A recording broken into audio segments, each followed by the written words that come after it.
अच्छा, कैंसर एक से दूसरे को फैल सकता है? कैंसर कभियो नहीं फैलेगा एक से दूसरे को, कभियो नहीं फैलेगा एक से दूसरे। जूठा खाइए खाइए मत खाइए, कुछ उससे कुछ नहीं फैलेगा यार, समझ में गया? कैंसर नहीं फैलता, एक से दूसरे में नहीं फैलेगा। लेकिन गांव में अगर कोई सबसे ज्यादा किसी बीमारी से डरता है तो किसे डरता है? किसे? कैंसर से। जबकि इससे कभी बीमारी वगैरह नहीं फैलती है। समझ में गया कि नहीं? इसके कुछ कॉमन चीजें हैं, तो इसके लिए थोड़ा सतर्कता की जरूरत है। कैंसर में क्या होता है ना कि भारत का आदमी कैंसर जांच कराता ही नहीं है। अगर स्टेज 1, स्टेज 2 या फिर स्टेज 3 के एकदम पहले स्टेज में, स्टेज 3 के एकदम स्टार्टिंग में अगर कैंसर पता चल गया, आप ठीक हो जाएंगे। क्या हो जाएंगे? ठीक हो। बट आदमी कहने का मन से, जो भी इंसान है वो कैंसर को तब पकड़ता है जब वो 4th स्टेज में जा चुका है। अब जब कैंसर 4th स्टेज में चला गया उसे कहते हैं मेटास्टेटिक कैंसर, मतलब पूरे शरीर में फैल गया। इसके कई रूप होते हैं, बोन कैंसर को अलग कहेंगे, स्किन कैंसर को अलग करेंगे। पुरुषों में एक कॉमन होता है प्रोस्टेट कैंसर, और महिलाओं में एक कॉमन होता है ब्रेस्ट कैंसर। इसके लिए कई टेस्ट होते हैं, इस पे हम पूरा डिटेल से बताएंगे। BRCA1 BRCA2 अगर टेस्ट करा लेंगे तो पहले ही बता देगा कि ये मतलब महिलाओं में ना या तो ओवरी में हो जाएगा, यूट्रस या ओवरी में हो जाता है, या फिर ब्रेस्ट में हो जाता है। BRCA1 BRCA2 टेस्ट होता है, अगर वो टेस्ट करा लेंगे तो पहले ही बता देगा कि इसके ब्रेस्ट में कैंसर होगा या नहीं होगा। 10 साल पहले ही बता देगा। एक हीरोइन है बॉलीवुड की, उसने टेस्ट कराया, पता नहीं एंजिला जोली क्या नाम, हम लोग फिल्म उलिम उतना देखते नहीं, नाम तुम बताई हो तो तुम्हारी गारंटी ना, तो पता चला होगा नहीं हुआ रहेगा, हमारा पे चढ़ जाएगी, हे मास्टर हमारा नाम कैसे ले लो, नहीं समझ में, इसीलिए देखते हो हम उसका नाम नहीं लेते, बहन बोलते हैं उसको। नहीं समझ में आया? हम तो अपनी बहनिया को बहने ना बोलते हैं, बाकी सब लोग समझ जाता है, और वो भी समझती है, अंदर अंदर करकराती भी है। ऐसा तो भाई दुश्मनों को मत दे। नहीं समझ में आया? तो वो कोई हीरोइन है, उसने टेस्ट कराया। जब टेस्ट कराया तो उसमें हमारे जीन में अलग अलग जीन के अलग अलग नाम है।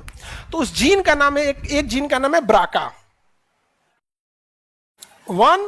और एक का नाम है BRCA2। अब इसके स्पेलिंग डॉक्टर वाला लोग में पता नहीं कोई स्पेलिंग आगे पीछे ना, डॉक्टर दवाई के नाम का स्पेलिंग है, अजीब उटपटांग होता है, ऐसे ही होता है। ये टेस्ट अगर करा लेते हैं तो उसे पता चल जाता है पहले ही कि उसे ओवेरियन कैंसर या फिर ब्रेस्ट कैंसर हो सकता है कि नहीं। तो एक बॉलीवुड की कोई हीरोइन थी, उसने चेक कराया तो उसे कैंसर था ही नहीं, और ना ही कोई कैंसर के लक्षण थे।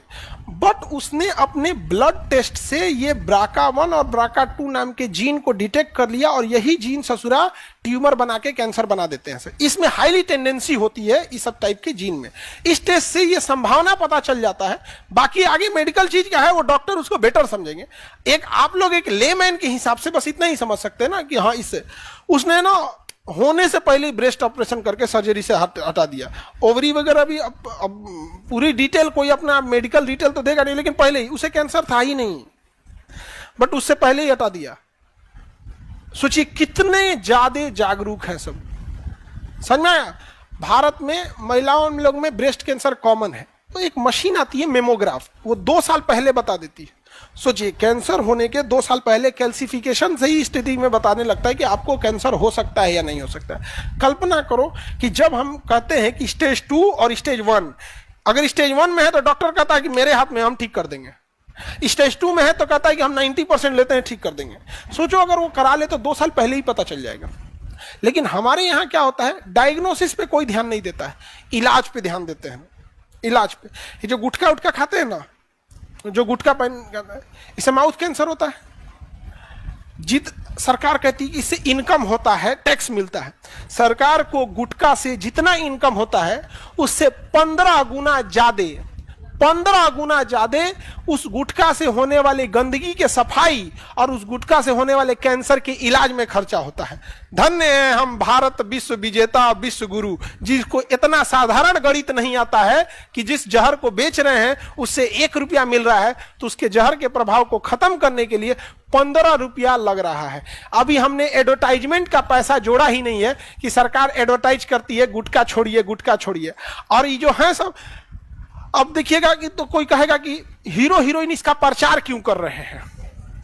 अरे भाई, वो हीरो नहीं करेगा तो कोई और हीरो करेगा, कोई और हीरो नहीं करेगा तो कोई साधारण व्यक्ति करेगा।